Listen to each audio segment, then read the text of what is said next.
Hey guys, selamat datang di YouTube channel Naksir Sneakers. Ini adalah sepatu New Balance 991 versi kedua. Evolusi dari sepatu yang dulunya dipakai Steve Jobs.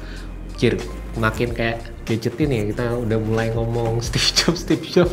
Banyak yang komen di bawah kayak mirip gadgetin bang, mirip David bang. ya ampun, subscribernya beda jauh guys. Ya, cuma kita intinya pengen ngebahas sepatu 991 versi kedua, dimana menurut gua rasanya ini tuh jadi salah satu sepatu yang kayaknya bisa jadi sepatu New Balance terworth it yang gue beli gitu di tahun ini. Gue inget tahun lalu gue bilang sepatu New Balance terworth it yang gue beli ada di seri 990 V6, dimana gue ngedapetin sepatu tersebut dengan harga potongan yang banyak. Gue lupa banyak tapi kayaknya hampir setengah harga gitu. Dan gue nemuin lagi nih tahun ini 2025, dimana gue akhirnya bisa ngekop sepatu ini dengan harga 2,5 juta. Kalian mungkin mikirnya 2,5 juta tuh masih tinggi gitu, masih kayak bisa ngedapetin sepatu-sepatu yang lain harga segitu. Tapi mungkin kalian yang udah pada ngikutin New Balance tahu kalau sepatu yang 991 ini ya, nih harganya retail itu di 4,5 juta. Jadi gue hemat 2 jutaan, lumayan cuy, hemat 2 jutaan itu bisa dapat sepatu baru satu lagi juga. Juga mungkin banyak kalian yang bertanya-tanya sepatu New Balance sampai 40, bukan 40 sih. 4,5 juta itu ngapain bang? Kok bisa semahal itu? Ya, ini guys, made in UK, England guys. Nih ada tulisannya nih. Made in UK di sini. Ini bukan sembarang sepatu ya. Dan mungkin kalian lebih familiar sama yang made in US, dimana udah sering kita review yang versi 990. Itu kan lumayan sering kita review di sini. Dan kebetulan ini adalah versi UK pertama gue juga guys. Dan gue penasaran sih seberapa bagusnya made in UK, bedanya apa sama yang versi US. Dan di video kali ini gue pengen bahas bareng sama kalian. So langsung aja guys, without further ado kita unboxing.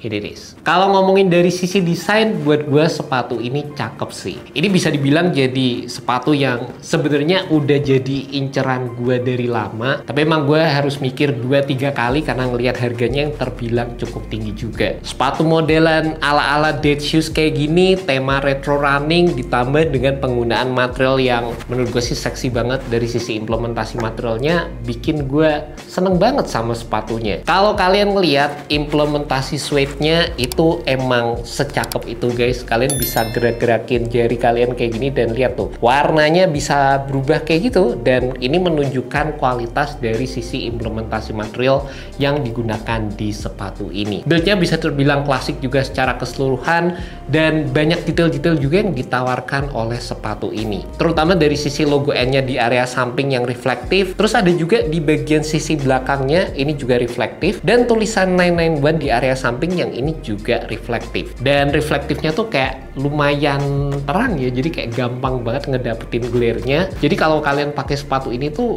kadang kelihatan eye catching juga, meskipun secara looks-nya sepatu ini terbilang cukup klasik. Oh ya, sebelum kelupaan, leather yang dipakai ini mengandung babi ya guys. Jadi tuh kayaknya kalau digoreng bakal crispy aja gitu sepatu.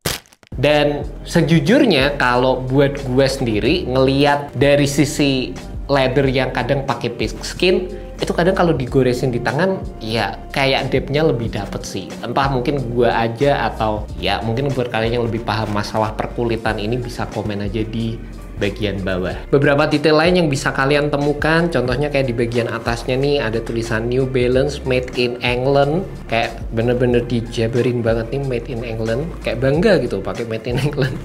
Terus sini 991 V2, sama ini ya guys, di bagian belakang ada tulisan V2 nya lagi, dan ada heel stabilizer dengan tulisan New Balance. Cara keseluruhan dari sisi implementasi materialnya yang di area atas ini pakai mesh, dan ini berasa breathable banget sih dengan adanya build seperti ini di sepatu New Balance 990 V2 ini guys.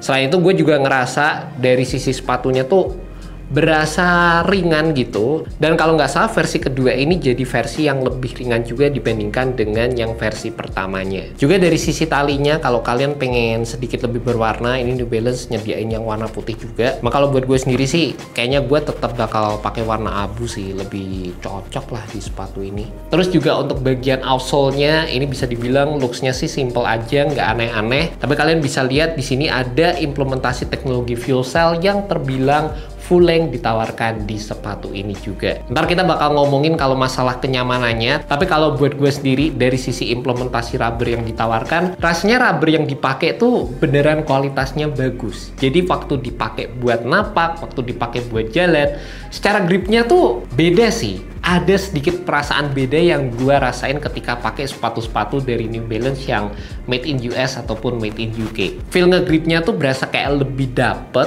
meskipun gue kemarin sempat research juga untuk sepatu ini, ada yang bilang kalau misalnya kena di permukaan yang agak basah ataupun yang di genangan air, gripnya nggak akan seoptimal itu juga. Kebetulan cuaca di sini tuh lagi kayak aman banget gitu ya, nggak terlalu banyak hujan, hujannya kayak random aja gitu tiba-tiba. Dan gue selama pemakaian sepatu ini di kondisi aspal, di kondisi yang permukaan yang kering dan lain sebagainya tuh masih aman-aman aja gitu guys. Selain itu waktu pakai sepatu ini gue juga ngerasa secara sizingnya tuh true to size, tapi mungkin buat kalian yang punya kaki lebar, kalian perlu perhatiin dari sisi lebarnya gitu, karena berasa lumayan snug terutama di area depan sepatunya. Meskipun dari sisi materialnya sendiri menurut gue sih ini materialnya sangat-sangat movable, jadi mungkin akan bisa melar dikit. Tapi paling aman sih kalian cobain dulu di toko, jangan sampai salah beli size. Dan gue juga ngerasa dari sisi area shape sepatunya tuh kayak streamline banget, terutama di area depan sini. Apalagi kalau gue bisa bandingin sama sepatu New Balance 990 V6. Jadi dari toe down view, dari atas ke bawah gitu, sepatu ini kelihatan jauh lebih ramping, kelihatan jauh lebih silk, dan itu yang jujur gue seneng banget sih di sepatu ini. Salah satu alasan kenapa sepatu ini tuh kayak kelihatan lebih refine, lebih mantep secara looksnya, itu ya karena dari sisi shape yang ditawarkan tuh berasa kayak halus banget, sleek design lah secara keseluruhan. Mungkin ya kalau ngomongin secara desain, secara eksekusi sepatunya, model, gue ngerasa kayaknya ini bisa jadi salah satu sepatu New Balance favorit gue, bahkan mungkin menggantikan sepatu New Balance 990 V4 yang saat ini jadi favorit gue sekarang. Emang secakep itu sih sepatunya. Hint warna biru di bagian samping-sampingnya ini juga menurut gua pas banget masuk sama keseluruhan konsep sepatunya. Dan ngomongin bagian ini juga sebenarnya merupakan salah satu teknologi cushioning system yang ditawarkan oleh sepatu ini juga. Dimana sepatu ini menggabungkan antara penggunaan fuel cell, ada absorb SBS, dan ada teknologi end cap-nya juga. Dan setelah gue nyobain sepatu ini kurang lebih 2 harian, gue ngerasa sepatu ini juga nyaman sih, asik aja gitu buat dipakai daily. Emang kalau dibandingin sama kayak New Balance 990 V6 yang sama-sama pakai teknologi fuel cell, end cap gitu, bisa dibilang feel-nya tuh kayak lebih ceper lah, nggak seempuk New Balance 990 V6 juga. Gua ngerasa di sini sih build-nya bisa dibilang lebih minimalis, lebih mengutamakan dari sisi stabilitas, tapi ya juga nyaman juga waktu dipakai. Jadi kadang-kadang tuh gimana ya, nggak semua cushioning yang empuk itu terbaik juga, nggak semua sepatu yang feel-nya itu